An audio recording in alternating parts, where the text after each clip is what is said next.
जय हिंद दोस्तों, त्यागी reading tips में आपका स्वागत है। दोस्तों, इस वीडियो के अंदर हम बात करने वाले हैं अमेरिका के इन्फ्लेशन डेटा के बारे में, इंडिया के इन्फ्लेशन डेटा के बारे में, जो आज ही अपडेट हुआ है। दोनों में क्या अंतर है, किसका अच्छा है, उसके बारे में बात करने वाले हैं। इनका क्या इफेक्ट पड़ सकता है मार्केट पर, क्या मार्केट के अंदर गिरावट हो सकती है या तेजी हो सकती है, एक छोटा सा अनुमान लगाने की यहाँ पर कोशिश करते हैं। चलिए, तो सबसे पहले हम यहाँ पर क्या देखेंगे कि इन्फ्लेशन के डेटा को साइड में रख दीजिए।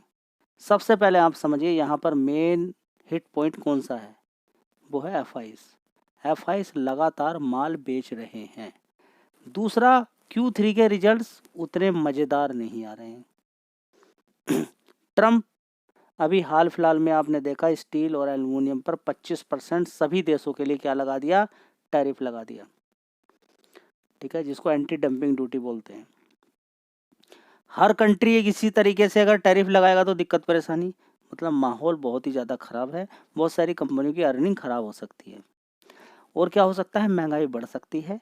अभी ये टैरिफ लगाया है, अगर ये टैरिफ कुछ समय तक लगातार चलता है तो कुछ समय के बाद ही आप देखेंगे कि जो अभी अनुमान लगाया जा रहा था कि 2.9% की इन्फ्लेशन आने वाला है, पहले 2.9 का ही था, 2.9 का था। ठीक है, तो बढ़कर कितना हो गया, 3.03% हो गया। ठीक है, क्या बहुत ज़्यादा है, ऊपर नीचे होता रहता है, ऊपर नीचे होता रहता है। लेकिन अमेरिका के लिए ये बढ़ना मतलब कि इन्फ्लेशन का बढ़ना मतलब कि रेट कट की उम्मीद ख़त्म होना। रेट कट की उम्मीद ख़त्म होना मतलब बड़ी दिक्कत परेशानी वाली बात है। रेट कट अगर नहीं होगा तो बड़ी दिक्कत हो जाएगी। ठीक है, तो अभी क्या था, लगातार आप देख रहे हैं पिछले 4-5 साल से लगातार रेट कट हाई की हो रहा था, रेट हाई की हो रहा था। अभी इसमें उम्मीद लगाई जा रही है, अभी देखिए थोड़ा सा रेट कट हुआ इंडिया के अंदर भी, अमेरिका के अंदर भी। ठीक है, तो इन्फ्लेशन का डेटा इंडिया का तो काफ़ी अच्छा आया है, लेकिन अमेरिका की बात करें तो यहाँ पर एक बड़ा कंसर्न यहाँ पर हो चुका है, जिसकी वजह से आप वहाँ के इंडेक्स के अंदर देख सकते हैं कि गिरावट देखने को मिल रही है। तो दोस्तों देख सकते हैं यहाँ पर डाउ जोन्स के अंदर 386 पॉइंट की लगभग गिरावट हो गई है, 400 पॉइंट आप मान सकते हैं यहाँ पर। इसी तरह से S&P 500 के अंदर भी 36 पॉइंट की है, नास्डैक के अंदर 74 पॉइंट की है। अभी देखते हैं कि सुबह तक कितना क्लोजिंग यहाँ पर देखने को मिलती है। फिलहाल इंडियन मार्केट की अगर बात करते हैं तो तबाही, उधर भी तबाही, गिरावट ही देखने को मिल रही है, जहाँ भी आप देखेंगे तो गिरावट है। चलिए देख लेते हैं अब कंपनी के रिजल्ट्स कैसे हैं उसके बारे में देख लेते हैं और इंडिया का डेटा देख लेते हैं। दोस्तों, अगर हम यहाँ पर बात करते हैं इन्फ्लेशन का डेटा जितना कम आता है उतनी ही अच्छी बात है। यहाँ पर देखेंगे इन्फ्लेशन डेटा की अगर बात करते हैं, जनवरी की बात करेंगे, देखिए जनवरी का ही आ सकता है यहाँ पर, फरवरी का तो अभी नहीं आएगा। ठीक है, तो कितना है, 4.31% इन जनवरी के अंदर। फ्रॉम देखेंगे यहाँ पर 5.22% इन दिसंबर में इतना था। कितना था, 5.22% से कितना चला गया, ये देखिए यहाँ पर CPI का डेटा इतना चला गया। चलिए अब यहाँ पर देखेंगे कि एक्सपेक्टेशन कितनी थी, 4.50 की थी। 4.50 से कितना एक्सपेक्ट जो किया जा रहा था वो कितना निकला, 4.31, यानी कि डेटा के अंदर बहुत अच्छा है, डेटा के अंदर कोई कमी नहीं है। वो भी इसके पीछे का कारण ये था कि खाने पीने की चीज़ों के, आप देखेंगे कि अभी सब्जियों के रेट जो दाम गिरे हैं उसकी वजह से सारी चीज़ें देखने को मिल रही है। तो इंडिया का डेटा काफ़ी अच्छा आया है, लेकिन अमेरिका की बात करें तो उसका डेटा इतना ख़राब आया है। ठीक है, तो अब क्या होगा, किसको फॉलो किया जाएगा, देखते हैं कल क्या होता है। चलिए दोस्तों, काफ़ी सारी कंपनियां हैं जो गिरावट के बाद सस्ती होती जा रही हैं। देखेंगे यहाँ पे जुबिलेंट फूड, तो दो दो बार ये पहले ही ऑलरेडी पैसा बना के दे चुका है, फिर दोबारा से गिरावट यहाँ पर देखने को मिल रही है। 5 दिन के अंदर आप देखेंगे 12% की गिरावट देखने को यहाँ पर मिल रही है। चलिए देख लेते हैं इस कंपनी के रिजल्ट्स कैसे आए हैं। सबसे पहले आप देखिए कि इस कंपनी का मार्केट कैप कितना है, 41,000 करोड़ का मार्केट कैप कंपनी का है। कंपनी के बिजनेस की बात करें या कंपनी के ब्रांड की बात करें, बिजनेस की बात करें तो काफ़ी अच्छा है, डिमांड बनी रहेगी आने वाले टाइम में। लेकिन रिजल्ट्स अगर मज़ेदार नहीं आएंगे तो गिरावट हो जाती है। चलिए देख लेते हैं किस तरह के रिजल्ट्स आए हैं।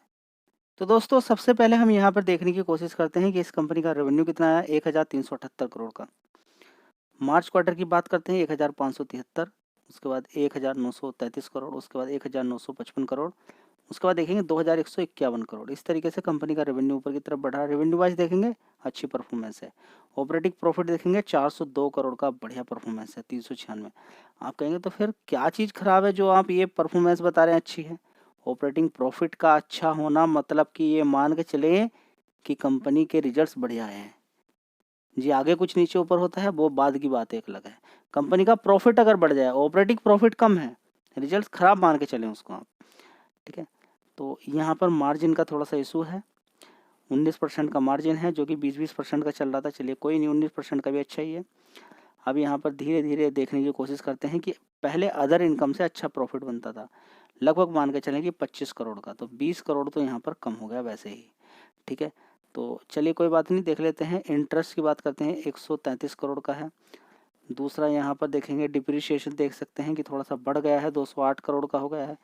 20 करोड़ उधर और 8 करोड़ इधर मान सकते हैं आप, तो लगभग 28 करोड़ ये वैसे ही कम हो गया। 28 करोड़ इसके अंदर अगर जोड़ लेते हैं तो इन 2 क्वार्टर्स की अपेक्षा थोड़ा सा ठीक रिजल्ट हो जाएंगे। लेकिन उससे पहले 208 करोड़ का प्रॉफिट था, उससे पहले 66 करोड़ का, 97 करोड़ का, और मिला के देखें तो मेरी रिसर्च के अकॉर्डिंग रिजल्ट्स ठीक ही हैं। तो अगला शेयर है एनवीसीसी। इस कंपनी के रिजल्ट्स भी काफ़ी अच्छा है, जिसकी वजह से आप देख सकते हैं पॉजिटिव ही बंद हुआ है। 23,000 करोड़ का मार्केट कैप कंपनी का है, ठीक है। कभी 20-30 रुपये का शेयर होता था, वहाँ से कवर किया, 200 रुपये तक मारा। उसके बाद बोनस वगैरह दिया कंपनी ने, जिसकी वजह से प्राइस एडजस्ट हो चुका है, उसके बाद गिरावट हो गई। चलिए देख लेते हैं इस कंपनी के रिजल्ट्स कैसे आए हैं। दोस्तों बात करते हैं एनवीसीसी के अंदर दिसंबर क्वार्टर एक साल पहले 2424 करोड़ का रेवेन्यू था, उसके बाद 4000 करोड़, 2100 करोड़, 2400 करोड़। अभी देखेंगे 2800 करोड़ का रेवेन्यू देखने को मिला, अच्छी बात है। ऑपरेटिंग प्रॉफिट देखें 142 करोड़ का, ये भी बहुत अच्छी बात देखने को मिल रही है। पहले 100 करोड़ का था, उससे पहले बयान में 243 करोड़ का था, उससे पहले 117 करोड़ का। एक क्वार्टर में ज़्यादा है, बाकी के क्वार्टर की 2 क्वार्टर की अपेक्षा देखें तो ठीक है, ठीक है रिजल्ट बोलेंगे इनको। चलिए ऑपरेटिंग प्रॉफिट के बाद यहाँ पर हम देख सकते हैं कि कंपनी का नेट प्रॉफिट कितना हुआ, 142 करोड़ का, उससे पहले 125 था, उससे पहले 107, 141 था, और एक साल पहले 114 करोड़ का था। तो रिजल्ट्स तो यहाँ पर हम ठीक ही बोलेंगे, यहाँ पर इतने ख़राब ज़्यादा नहीं बोलने वाले हैं, ठीक है। लेकिन कमाल की बात यह है कि इस कंपनी पे कोई खास कर्ज नहीं है, डेट फ्री कंपनी है, तो ये चीज़ का फ़ायदा आपको मिल जाता है। तो 2158 करोड़ का रिजर्व्स कंपनी के पास, और कर्ज सिर्फ 0 का है। चलिए दोस्तों अगला शेयर होगा आईएनएक्स विंड लिमिटेड। अगर इस शेयर की बात करते हैं, 175 रुपये का भाव यहाँ पर देखने को मिल रहा है, 5.5% की तेज़ी यहाँ पर देखने को मिल रही है। 5 दिन के अंदर देखेंगे, 1 महीने के अंदर देखेंगे 17% की तेज़ी देखने को मिल रही है। सबसे पहले मार्केट कैप इस कंपनी का देख लीजिए, 22,000 करोड़ का मार्केट कैप है। रिजल्ट्स ठीक आए हैं तो शेयर के अंदर ऑलरेडी तेज़ी भी बन चुकी है। चलिए देख लेते हैं कि कंपनी के रिजल्ट्स के अंदर क्या दम है। देखिए रिजल्ट्स अच्छे आने का मतलब ये नहीं कि कल ही भागने वाला है। मार्केट की सिचुएशन आप देख सकते हैं कि कैसी है, कितनी बड़ी-बड़ी गिरावटें देखने को मिल रही है। बड़ी तेज़ी बनी शेयर्स के अंदर, जिनके अंदर उसके बाद धीरे-धीरे करके गिरावट हो रही है। ये सारे पहलू आपको समझ में आ जाने चाहिए। तो बात करते हैं आयोनेक्स विंड लिमिटेड के बारे में। 1 साल पहले 503 करोड़ का रेवेन्यू था, उसके बाद 528 करोड़, 639, 732 करोड़, अभी देखिए 911 करोड़। रेवेन्यू के अंदर लगातार तेज़ी देखने को मिल रही है, जिसकी वजह से शेयर ने उछाल अच्छा मारा है। ऑपरेटिंग प्रॉफिट ही बड़ा ही शानदार है, 207 करोड़ का 93 करोड़ से 207 डबल हो गया, बहुत अच्छी बात है। ब्याज की बात करते हैं, कितना दिया, प्रॉफिट बिफोर टैक्स की बात करते हैं या फिर नेट प्रॉफिट की हम बात कर लेते हैं। तो नेट प्रॉफिट 2 करोड़ का था, उसके बाद सीधा 37 करोड़, 50 करोड़, 90 करोड़, अब 112 करोड़ हो गया। सारा कुछ ओके है। एक बार कर्ज भी देख लेते हैं कि कितना है कंपनी पर। तो रिजर्व सबसे पहले देखें आप, 1365 करोड़ का। दिक्कत क्या है कि 2600 करोड़ का कर्ज था, 3500 करोड़ का हो गया, ये इसके अंदर रिस्क है। टोटल एसेट्स देख लीजिए 8,358 करोड़ के हैं। कितने?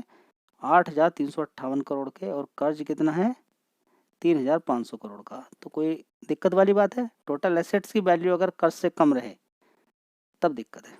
चलिए दोस्तों अगली कंपनी होगी एरोफ्लेक्स इंडस्ट्री लिमिटेड। तो पहले ही काफ़ी पहले इस कंपनी के रिजल्ट्स आ चुके थे, ठीक है। पहले ही जिस समय रिजल्ट्स आए तो उस समय आपको बताया था 200 रुपये के 200 रुपये से भी कम का शेयर था। देखिए कितने का शेयर था, यहाँ पे देखिए लगभग 176 रुपये। शानदार तेज़ी बनाई, लगभग 50% के रिटर्न इसने बना के दे दिए। उसके बाद फिर इसके अंदर एक गिरावट होती है, यहाँ पर शेयर पहुँच जाता है 209, देखेंगे 207, और शानदार तरीके से आज बड़े प्यार के साथ इसने पैसा बना के दिया है। यहाँ पर आप देख सकते हैं कितना, 6-7% के रिटर्न बना के इसने दे दिए। आज 6% के रिटर्न। तो अच्छी कंपनियां हैं, गिरावट के बाद भी उनके अंदर तेज़ी बनती है। तो चाहो तो शेयर पे भी आप फोकस कर सकते हो, गिरावट पर लंबी एसआईपी करनी चाहिए। दोस्तों अगला शेयर है हिंदुस्तान एरोनॉटिक्स लिमिटेड, एचएल की बात करें, 3,601 रुपये का शेयर का भाव इस समय चलता हुआ नजर आ रहा है। 48 रुपये की गिरावट है। 1 महीने के अंदर देखेंगे 4%, 6 महीने के अंदर देखेंगे अच्छी खासी 23% की गिरावट यहाँ पर देखने को मिल रही है। मार्केट कैप 2.41 लाख करोड़ का है। कोई देखता नहीं है मार्केट कैप कितना है, बस खरीदना खरीदना खरीदना। अब अच्छा खासा करेक्शन देखने को मिला, हो सकता है यहाँ से भी और थोड़ी सी गिरावट देखने को मिल जाए। एसआईपी करने के लिए बढ़िया शेयर है। रिजल्ट्स कमज़ोर आए हैं, कमज़ोर नहीं बोल सकते हैं, फ्लैट रिजल्ट्स आए हैं। फ्लैट रिजल्ट्स की वजह से गिरावट देखने को मिल रही है। चलिए दोस्तों, अगला शेयर है आईआरसीटीसी। इस कंपनी के रिजल्ट्स ऑलरेडी अच्छा है, दिखा दिए आपको, बढ़िया शानदार रिजल्ट्स इस कंपनी के आए हैं। तो एक बार देख लेते हैं कि 52 वीक लो इसने अभी कितना बनाया है, 722 रुपये का। आज कितना है लो, 722 का। यानी कि इसने आज लो भी बनाया और उसके बाद अच्छी खासी तेज़ी भी यहाँ पर दिखा दी है। नीचे के साइड से अगर देखते हैं तो टॉप को अगर हिट करने की कोशिश जो की है इसने, वहाँ से देखेंगे तो लगभग 5% की नीचे से तेज़ी बनी है।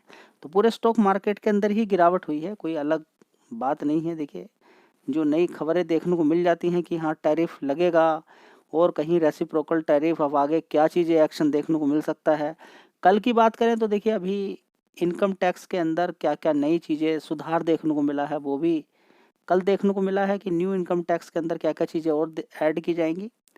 ठीक है, तो ऐसा नहीं कि कुछ चीज़ें संशोधन वाली की गई हैं, कुछ ऐसा नहीं कि खास बहुत बड़ा देखने को मिला है। जो ऑलरेडी अपडेट था वो आ चुका है कि 12 लाख तक आपको कुछ नहीं देना, लेकिन 12 लाख के ऊपर जैसे ही आप पहुंचते हैं तो नीचे के जो स्लैब है उसके अकॉर्डिंग भी सारा पैसा देना पड़ेगा आपको, सारा ही पैसा देना पड़ेगा फिर टोटल टैक्स का। तो बढ़िया कंपनी है। चलिए इस कंपनी के रिजल्ट्स में आपको एक बार दिखा देता हूँ। तो अगर बात करते हैं आईआरसीटीसी की, तो एक साल पहले देखेंगे यहाँ पर 1118 करोड़ का रेवेन्यू था, उसके बाद 1155 करोड़, उसके बाद 1118 करोड़, उसके बाद 1064 करोड़, उसके बाद देखेंगे 1225 करोड़। तो रेवेन्यू वाइज देखेंगे अच्छा खासा यहाँ पर जंप देखने को मिल रहा है। और ऑपरेटिंग प्रॉफिट देखिए, कल ही मैं आपको बताया था 417 करोड़ का, उससे पहले 373 था, 375, 363 और देखेंगे 394 करोड़। ठीक है, तो यहाँ पर किसी तरह की कोई दिक्कत मुझे नज़र नहीं आती है, बढ़िया ही यहाँ पर ऑपरेटिंग प्रॉफिट है। क्योंकि ऑपरेटिंग प्रॉफिट अच्छा निकल कर आया है, इसलिए यहाँ पर प्रॉफिट भी आप देख सकते हैं अच्छा, 341 करोड़, उससे पहले 308, 284 करोड़ और उससे पहले देखेंगे 300 करोड़। तो परफॉर्मेंस तो काफ़ी अच्छी यहाँ पर देखने को मिल रही है। तो चाहो तो इस शेयर पे भी आप फोकस कर सकते हो। दोस्तों, अगला शेयर होगा मुथूट फाइनेंस। 2176 रुपये का भाव यहाँ पर देखने को मिल रहा है। इस कंपनी के भी रिजल्ट्स आ चुके हैं, देख लेते हैं। देखिए, अभी बात करें शेयर की, जो कंपनी बढ़िया होती है, जिसका बिजनेस बढ़िया चल रहा है, तो वो पिछले 5 साल में आप देख सकते हैं थोड़ी बहुत गिरावट के बाद धीरे धीरे तेजी तेजी तेजी तेजी अच्छा खासा पैसा बना के दिया है। दोबारा पैसा चाहिए तो गिरने दें। अभी 1 महीने के अंदर देखेंगे कोई खास गिरावट नहीं, 5 दिन के अंदर देखेंगे थोड़ा सा गिरा है प्रेशर की वजह से। ठीक है, तो देखते हैं कि कितनी इसके अंदर गिरावट होती है। बहुत सारे शेयर जिनके अंदर तेजी बनी धीरे धीरे गिर रहे हैं, देखते हैं आगे क्या होता है। चलिए देख लेते हैं इस कंपनी के रिजल्ट्स। दोस्तों, यहाँ पर देखने की कोशिश करते हैं दिसंबर क्वार्टर 3168 करोड़ का रेवेन्यू, उसके बाद 3400 करोड़, 3700 करोड़, उसके बाद 4117 करोड़ का, उसके बाद देखेंगे 4423 करोड़ का। इस तरीके से कंपनी का रेवेन्यू ऊपर की साइड में बढ़ता ही जा रहा है। चलिए अब देख लेते हैं नेट प्रॉफिट कंपनी का। तो नेट प्रॉफिट देखिए कितना है, 1027 करोड़, उसके बाद 1056 करोड़, 1079 करोड़, उसके बाद 1251 करोड़, उसके बाद देखेंगे 1363 करोड़ का।